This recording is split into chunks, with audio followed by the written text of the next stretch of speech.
Hello and welcome to Chartbusters. Well, this is the show we highlight all the buzzing stocks of the day. We're making that move towards that 50,000 mark on the Sensex. It's been a fantastic move in the last couple of months and we're on the verge for the time being though. We've come off a little bit from the top of the day. The Nifty on its way to 15,000. The Sensex on its way to 50,000. Exciting times, Mangalam. Exciting times, Nigel. And, it reminds you again back of college days when you're waiting for that 50,000 mark on the Sensex, 15,000 mark on the Nifty. They will be a little bit elusive. They will, hanker around and perhaps then eventually give in. But before that, the Nifty Bank actually said, why wait for the Sensex and the Nifty Bank? Let me go to the record high. And that's exactly what happened after 262 sessions.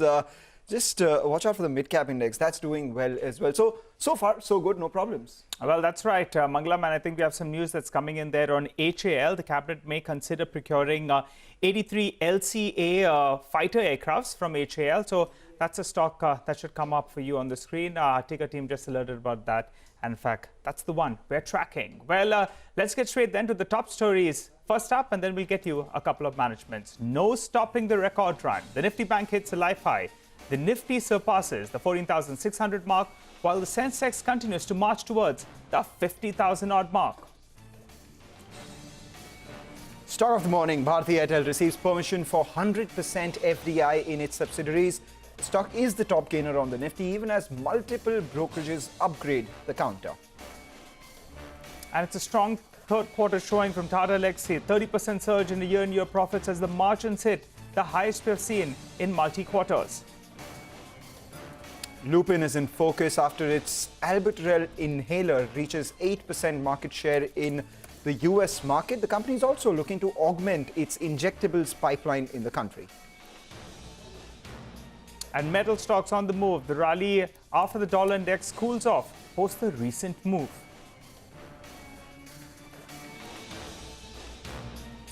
Well, let's get to a couple of managements then. And we got a strong showing coming in from Philadex India. The company managed to achieve its highest ever quarterly EBITDA as well as EBITDA margins. To understand more about the past quarter and what's the way ahead, we have Mr. Madhusudan Bagaria, the chairman of the company, who joins. And hi, Mr. Bagaria, thanks so much for joining in. Well, you were sounding confident. If I pull up the last 6 months in terms of a stock price, you showed the faith. The promoter went ahead and increased stake by close to around 5%. And the results are telling you that, in fact, the recovery was underway. That aside, the biggest positive from your numbers is that your margins, they have come in at multi-quarter, multi-year highs. Can you hold on to these levels? And what is the margin guidance going ahead? Go ahead, sir. Yeah, hi, good morning. See, we have had a very good last quarter. And it's one of the best we have had since the inception of the company. But I do feel that we will have a better quarter in Q4. And going forward, we will be able to sustain these quarters.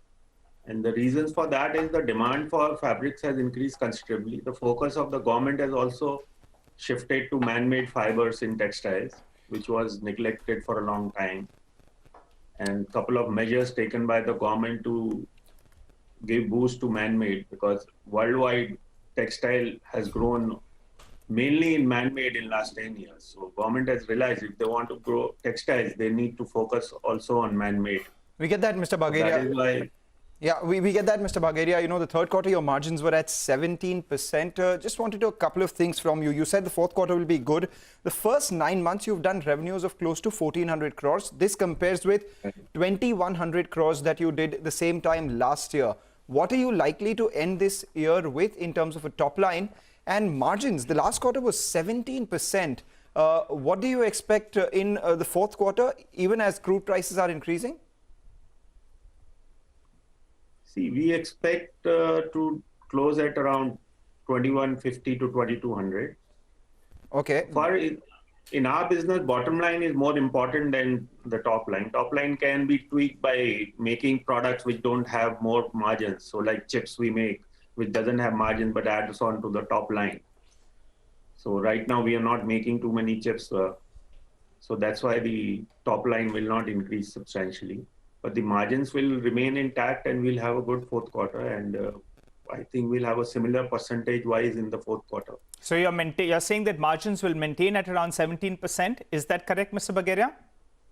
Yeah, it will maintain at 17%. But as a total, it should be better than the Q3. Okay, it'll be better than Q3. Give us a couple of other factors. You have a power plant that you're going to be commissioning, I believe, in the next few months, and that will result. We are going to commissioning a power plant. It's a thermal power plant of 30 megawatt, which will get commissioned by April 2021. Yeah, so we will get the benefit of that in the next financial year. Yeah, we want to understand what is that benefit. Could you quantify that? Yeah, so I think we would have another savings of around 40 crores in the next financial year on our cost of power. 40 crores is the saving that you're seeing from this. Your margins are increasing to around 17 odd %. So good EBITDA is what you're making. What explains the debt of 650 crores on your books? Then are you looking to repay that faster than you anticipated? What's the trajectory there? Yeah, we do going to repay it faster. Even in this year, we are planning to do more than 100 to 120 crores of repayment. It's close to 650 crores right now, right? Yeah, so we will close the year at around 600 only because we have taken 100 crores for the power plant and we'll be repaying around 100 crores. So we'll close the year at around that level only. And next year we plan to repay another 150 crores. Okay. So that will bring it substantially down. So your debt number will come down from around 650 crores to around 450 crores by the end of FY22. Is that correct? Yeah, that's correct. Okay, all right. The other expansion that you're undertaking is that you're adding more lines in your value-added products. That's the DTY, or I think it's known as the draw textured yarn. When does that get commissioned? Last year we added, that has already been commissioned. Now we are planning to add more POY and DTY in the next FY22, which will get commissioned by end of FY22. Oh, FY22. All right. And we are also... Go ahead. Okay, so we are also doing our R&D and we are trying to develop basically a technical know-how for converting waste into like a virgin polymer. So that is going on, and I assume in the next year, first quarter, we should be able to finish that, and then we'll put up a plan to convert waste yarn and waste bottles into almost like a virgin fiber. And so that project will be unique. So it's our own know-how which we are developing. How much money does that bring you? How much money does that save once you recycle the polyester? This is a chemical route recycling, and we should be able to put this plant in operation in FY23 second half. This will be altogether different. It will not augment this, but there is a huge demand for these products by all the brands worldwide, and they pay a huge premium for that. So we will be able to make yarn and granules from there, where we will command at least 30 to 40 rupees per kg premium over the virgin fibers. It's that kind of demand. All right, Mr. Bagheria, thanks a lot for stopping by and giving us all those details. That's a rather confident sounding management of Filatex India, looking at repayment of debt, looking at nearly 2,100 crores in terms of revenue, but more importantly, margins in the fourth quarter also likely to sustain at that 17% mark. Stock down almost 5% today, but mind you, in the last 6 months, it's seen a near 70% rally. So maybe some profit taking after these numbers is what we're witnessing on Filatex India. There we have it, a longer term chart. A near 157% move is what we've seen in the last 6 months itself. With that, it's now time for the CNBC TV18 budget quiz. Remember, there are prizes to be won every day up until the budget day. We gave you the question at 9:14 today, but in case you missed it, here is the question once again, another opportunity for you to go ahead and win that prize. What was the revised revenue estimate for the Union government in 1947 to 1948?